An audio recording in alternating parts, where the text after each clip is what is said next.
les comicsophiles, j'espère que vous allez bien. Moi en tout cas, ça va encore une fois super. Parce que je vais vous faire une petite review de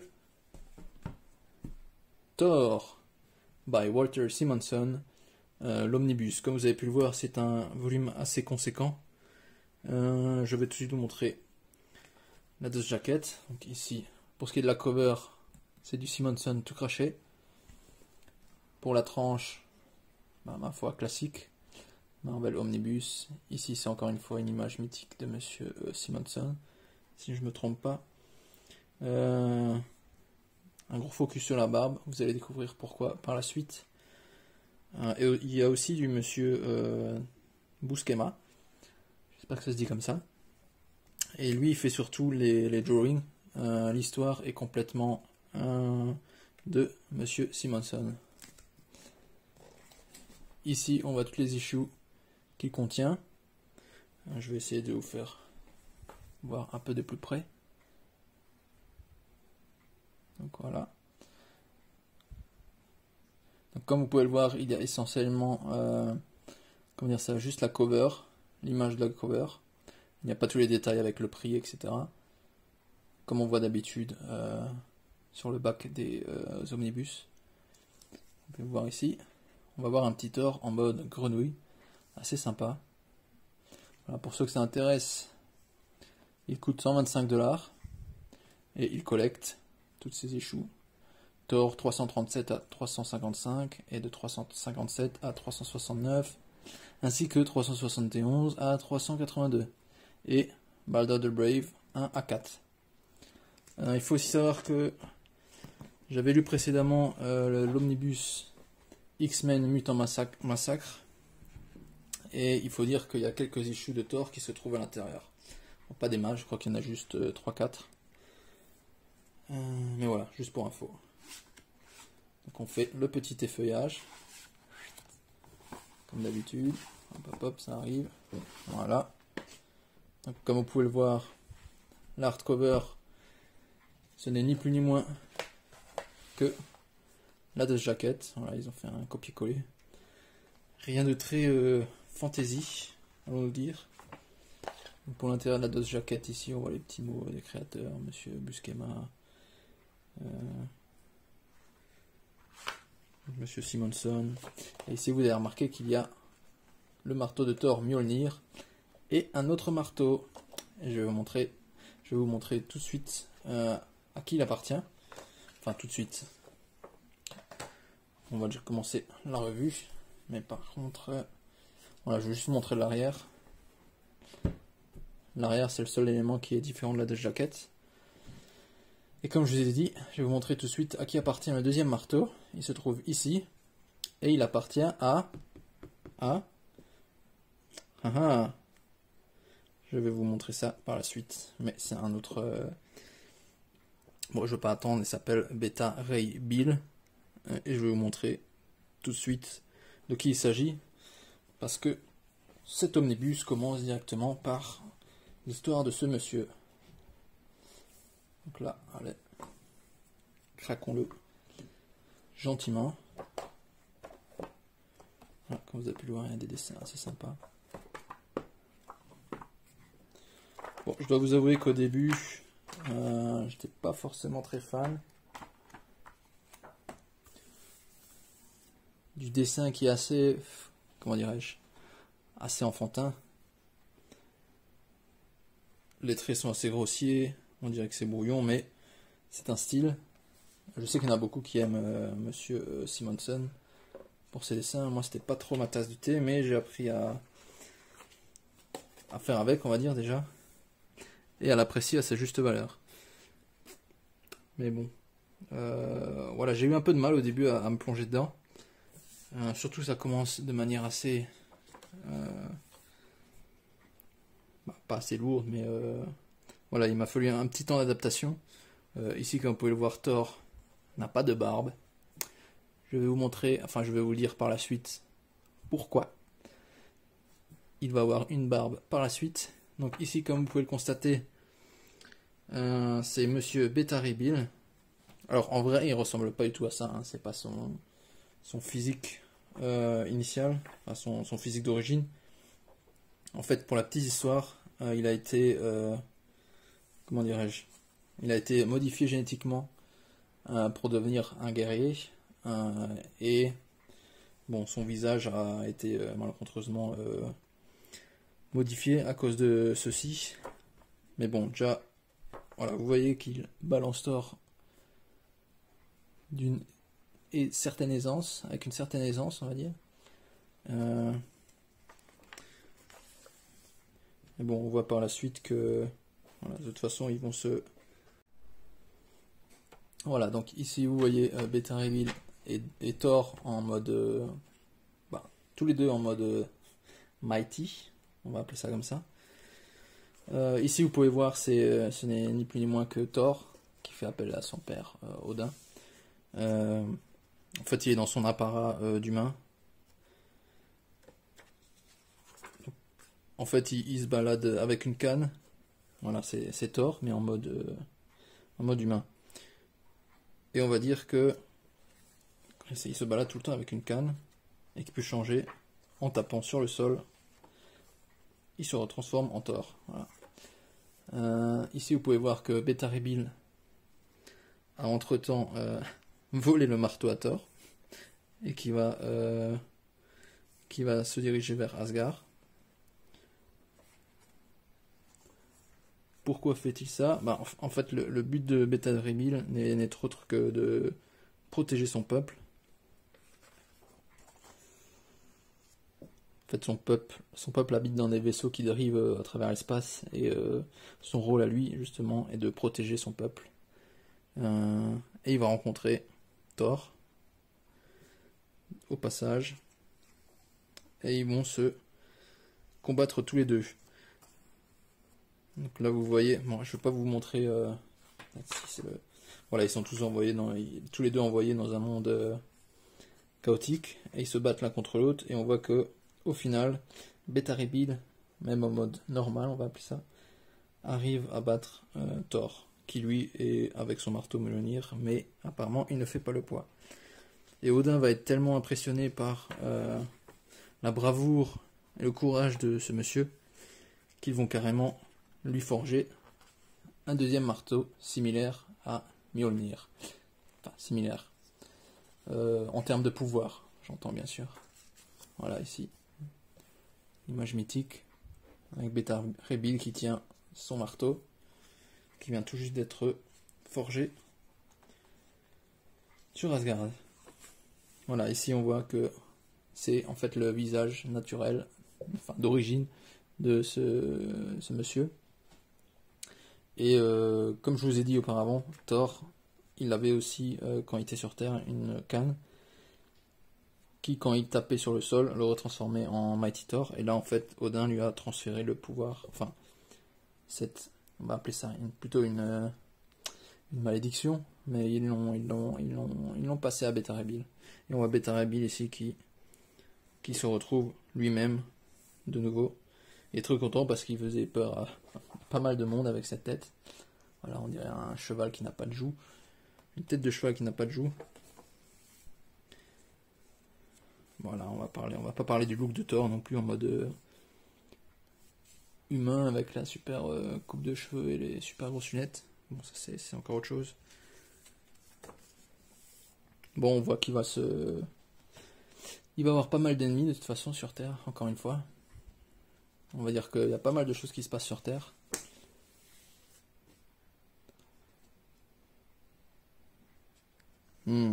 Ici, c'est ça a un rapport avec les elfes noirs. Je vous en dirai pas plus pour l'instant. Mais voilà, c'est de la nourriture de fées, comme ils appellent ça. Et si on y goûte, eh ben, on n'est plus maître de nous-mêmes et on obéit justement aux elfes. Voilà. Ici, c'est Malekith, si ça vous dit quelque chose. Et là, Thor, il est amoureux de cette personne. Alors, comment elle s'appelle de nouveau? Je crois que c'est Lorelai, ou alors c'est par la suite. Mais ce n'est pas, voilà, c'est un amour magique, on va dire. Il a reçu un charme. Voilà. Donc là, vous voyez, Malekith ne l'entend pas ainsi. Et il va tout faire pour récupérer le casquette. La casquette. Plutôt la boîte de l'hiver. En fait, une boîte magique qui contient l'hiver. En fait. Voilà. Comme vous pouvez le deviner, c'est une boîte qui contient un froid immense. Ah, ici c'est assez sympa, c'est un petit flashback avec Odin et ses frères. Donc oui, ça c'est Odin, avec ses deux frères derrière qui le suivent. Et ils vont se retrouver face à face avec Surtur, comme il s'appelle ici. Et c'est le roi du Vanhanheim, comme ils appellent ça. Roi de l'enfer, enfin pas de l'enfer, mais un endroit où il fait très très très chaud. Et au final, ses frères vont se sacrifier pour pouvoir l'enfermer à l'intérieur. Et il ne restera plus que Odin.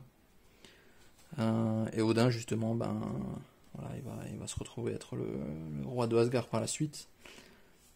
Entre-temps, comme vous pouvez vous en douter, Surtur va essayer de préparer sa vengeance. Voilà, on voit déjà que Surtur, de toute façon, il a réussi à se retrouver sur Asgard. Entre temps, ils ont libéré le froid de la boîte, ce qui a par la suite libéré Surtur. Et le voilà en Asgard en train de défoncer tout le monde. Surtout parce qu'il veut récupérer le feu éternel que Odin avait volé la première fois qu'il lui a rendu visite.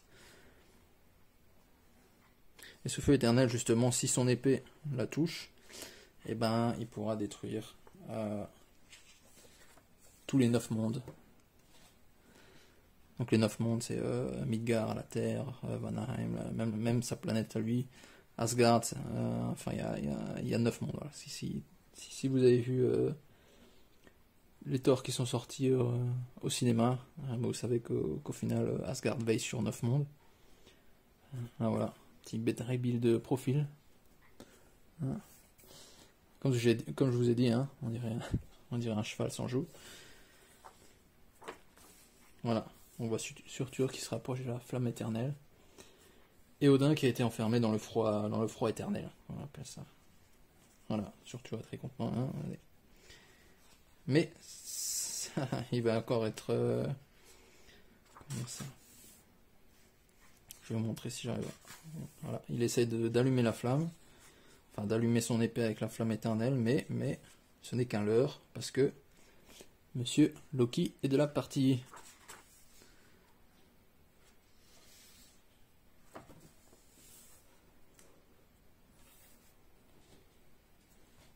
Voilà, bon, au final, on voit que Thor a quand même eu un sacré coup de la part de Surtur et il s'est retrouvé inconscient, il a été projeté je ne sais où, justement dans un endroit où il fait aussi froid. Et il a été recueilli par cette personne qui, comme vous pouvez le voir ici, porte avec une certaine aisance Mjolnir. Alors que vous savez tous justement que Mjolnir ne peut que être porté par ceux qui le méritent, ceux qui en sont dignes. C'est assez intéressant, enfin c'est assez sympa le petit passage ici où on voit justement cette personne qui parle de tout et de rien avec Thor. On voit que fait deux fois sa taille. On se demande bien qui c'est. Par la suite, on va apprendre que ce n'est personne d'autre que le père d'Odin. Ouais, rien que ça. Un passage assez marrant. Avec Beta Ray Bill, voilà, en mode normal. Bon, en mode normal, voilà, il a pas de nez, mais ce qui est marrant, c'est qu'on lui met des petites lunettes avec le petit nez à moustache. Voilà, un peu d'humour, ça fait du bien. Voilà, ce qui me fait marrer aussi dans cet omnibus, c'est que les Asgardiens, au bout d'un moment, ils seront bloqués sur Terre, justement parce que Surtur a complètement détruit le pont arc-en-ciel, ce qui fait qu'ils sont bloqués sur Midgard, sur la Terre, quoi.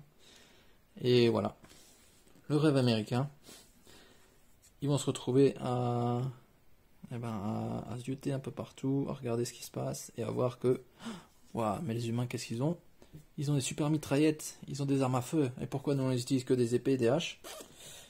Ah, c'est une bonne question.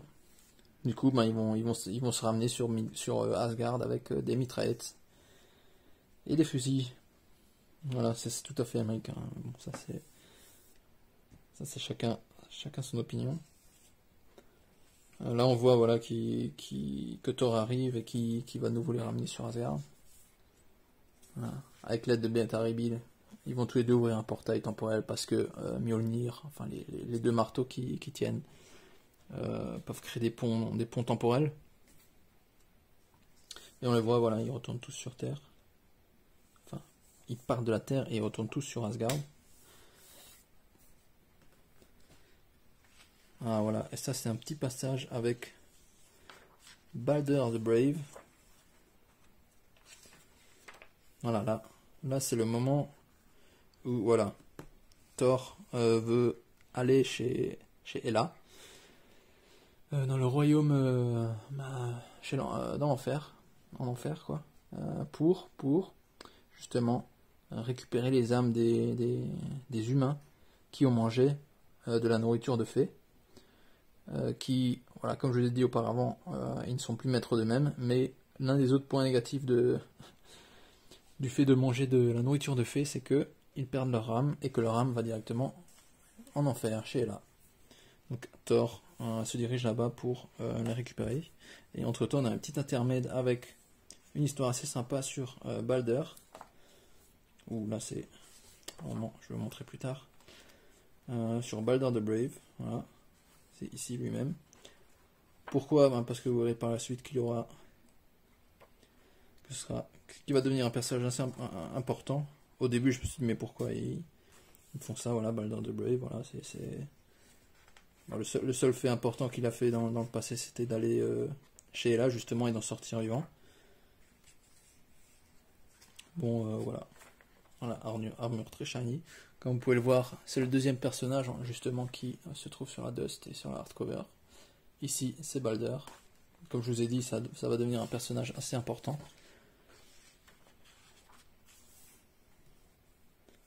Voilà, il y a des petits interstices. Il y a 4, c'est une mini-série de 4 issues. Là, c'est la première ou la deuxième. Et ensuite, on passe directement à Thor qui va se diriger en enfer.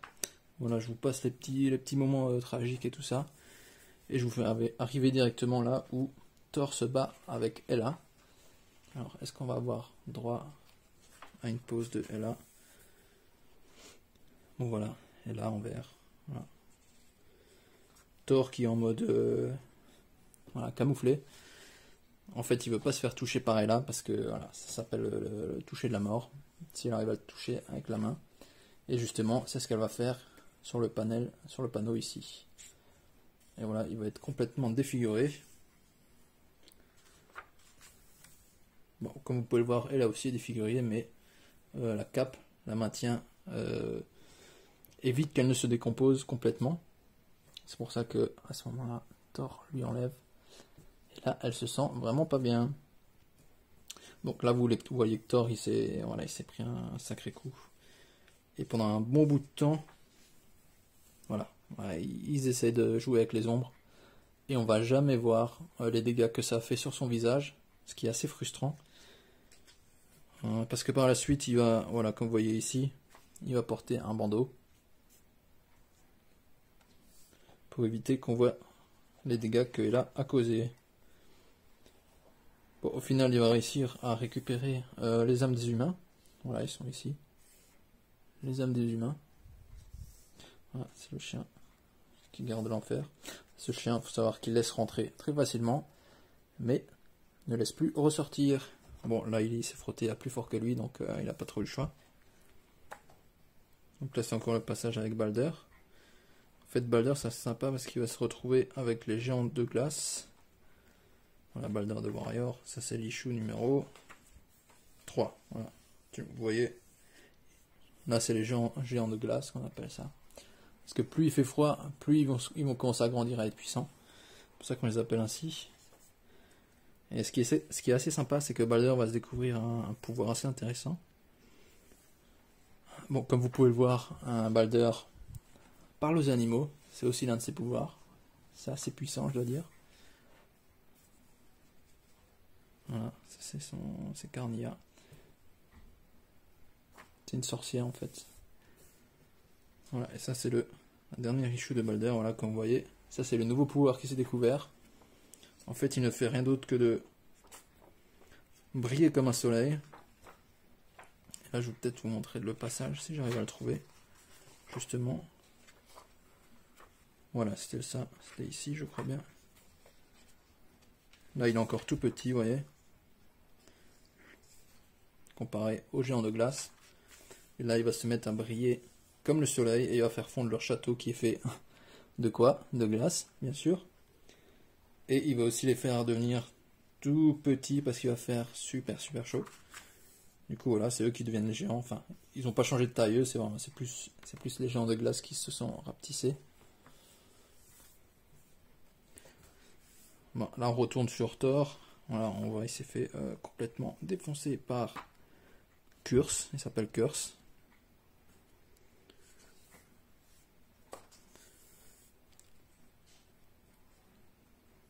Voilà, et ici en fait, ce que je vous ai pas dit, c'est que Thor, non, pas commencer par là, c'est plus que Odin en fait s'est retrouvé avec Surtur à retomber dans le Valheim chez Surtur justement, et ils se sont complètement scellés, enfin il a complètement scellé l'ouverture grâce à son pouvoir. Mais ce qui veut dire que lui, il est aussi bloqué là-bas avec Surtur. Et il évite justement que Surtur essaye de retourner sur Asgard ou Midgard, ou l'un des 9 royaumes. Du coup, ben voilà, il y a plus de souverain. Voilà, ça c'est le... Comment ils appellent ça de nouveau? C'est un nom spécial. Voilà, ils appellent ça le sceptre du pouvoir. Voilà, sceptre du pouvoir. Ah, ça ressemble pas vraiment à un sceptre, hein. Ça ressemble vraiment à un petit bidule, une petite masse. Thor ne va pas accepter justement. Ce qui est sympa, c'est qu'entre-temps, Loki, bien sûr, avait aussi des plans autres pour Thor. Comme vous pouvez le voir ici, une grenouille, mais je vais vous montrer notre passage, si je vais le trouver. Attention, voilà, ici, magnifique, où Thor se transforme en grenouille. Grâce à qui? Grâce à son demi-frère Loki. Ah, et aussi pour la petite histoire, non, je vais vous montrer ça plus tard,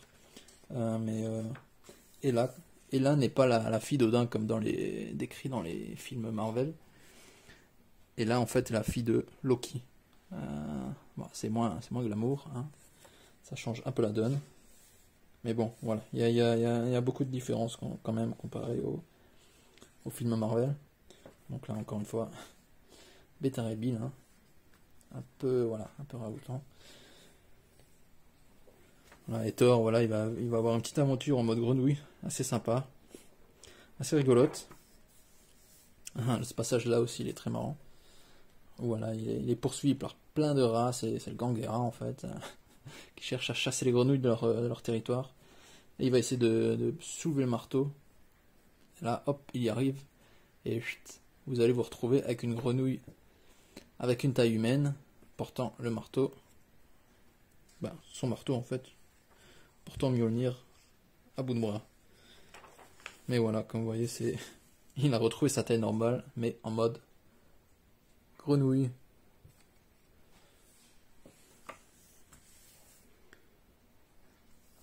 Voilà, encore une fois, Beta Ray Bill. Malekith qui a été capturé entre temps. Encore une petite aventure avec Balder. Faut savoir qu'à ce moment-là, Balder a été nommé pour être le nouveau souverain d'Asgard. Il a accepté, bien sûr. Et c'est l'une des dernières aventures qu'il va avoir avec Thor, justement. Ça passe avec des sorcières, bien sûr. Qui l'attirent dans son château, dans leur château, et puis qui le font complètement perdre la mémoire. Il ne se rappelle même plus pourquoi il est là. Mais bien sûr, Thor arrive et le sauve. Et comme vous pouvez le voir ici, Thor a maintenant une barbe. Et je vous ai dit auparavant hein, qu'on ne voyait jamais justement le visage de Thor, enfin les dégâts qu'avait subi le visage de Thor, et ce qui est assez frustrant, encore une fois. Et là, vous voyez, il porte une barbe, et on ne le verra pas, même jusqu'à la fin du livre, on ne verra rien du tout. On ne saura pas ce qu'il y a derrière cette jolie barbe. Là, c'est aussi une issue assez sympa avec un voyageur du temps, justement. Il y a un passage aussi où il voit Mrs. Comment s'appelle-t-elle de nouveau? Alors, si j'arrive à le trouver.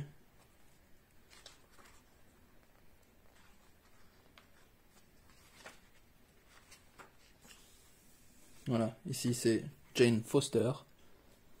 Comme vous pouvez le voir, elle est déjà assez âgée. Enfin, âgée non, mais elle est enceinte de quelqu'un d'autre que Thor.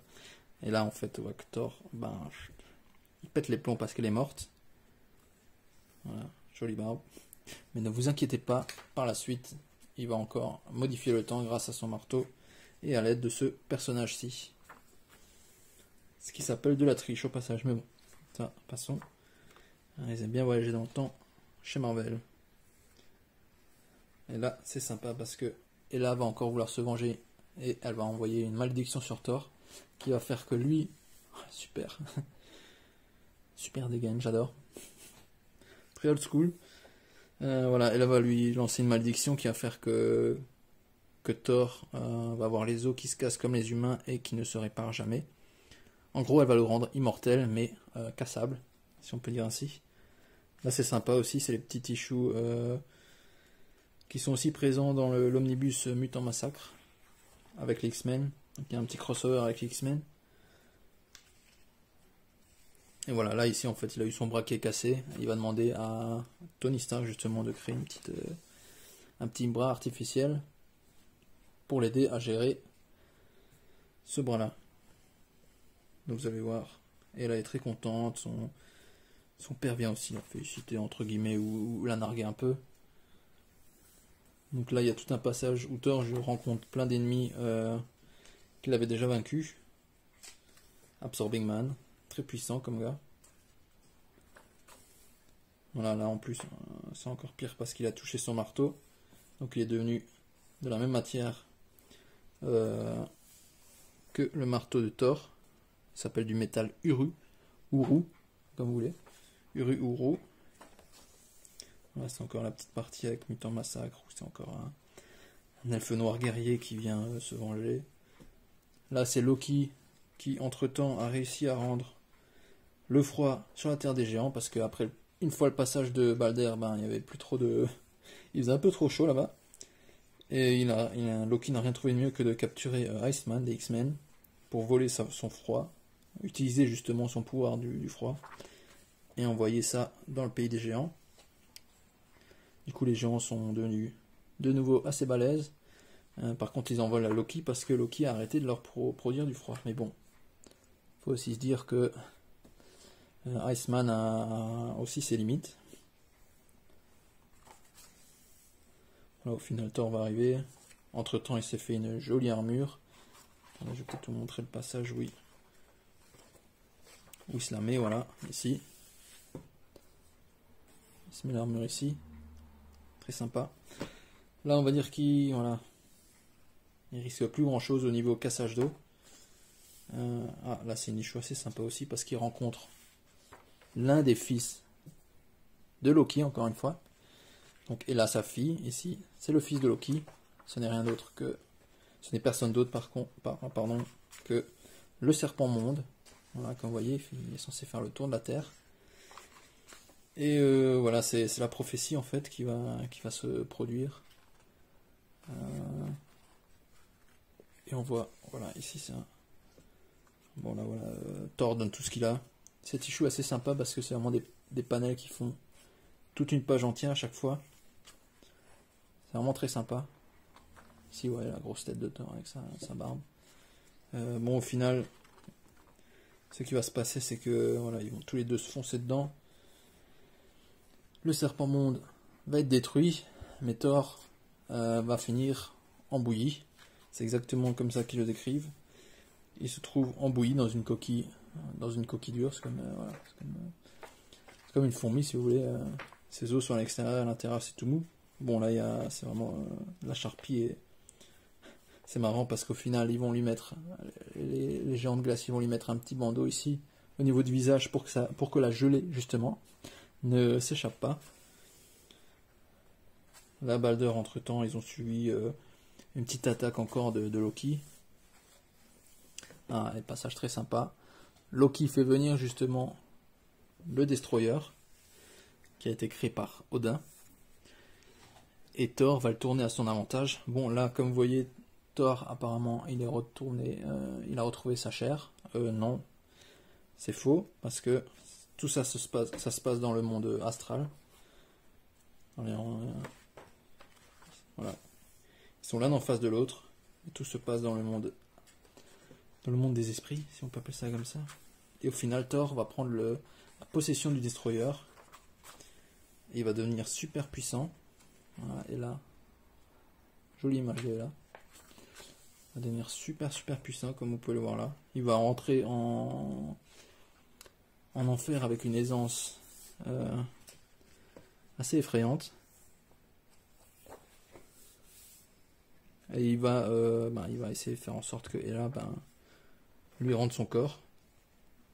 Au final, il va faire croire que, en tant que Destroyer, qui lui ne cherche qu'à détruire une cible jusqu'à ce qu'elle soit morte, il va faire croire justement que l'esprit du Destroyer a pris le dessus sur Thor et qu'il va chercher à tuer Hela, même en connaissant les conséquences que ça va faire, vu que si Hela meurt, plus personne ne va gouverner l'enfer.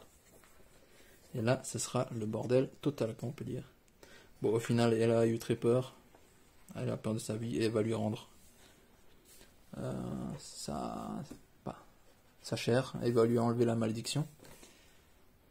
Passage assez sympa aussi, où on voit que Thor se venge un petit peu de Loki en lui pétant le bras. C'est assez sympa. C'est assez marrant. Et voilà. Et on voit Thor qui s'envole pour d'autres aventures. Voilà, alors c'était une lecture assez plaisante. Comme je vous ai dit au début, j'ai eu du mal à accrocher, mais après c'était vraiment fun. Voilà, suture, magnifique. C'était vraiment sympa, surtout c'était assez marrant de voir Thor en mode grenouille. Ça change d'habitude. Voilà, comme d'habitude, il y a des petits bonus encore une fois à la fin. Sketchbook, un book. Et là, avec sa grosse couronne noire derrière qui suit. Loki, avec ses grosses cornes. On l'a pas vu souvent, je crois, dans cet omnibus avec les cornes là. Avec ce casque là. Je vais voir ce qu'il y a d'autre. Très intéressant. Odin.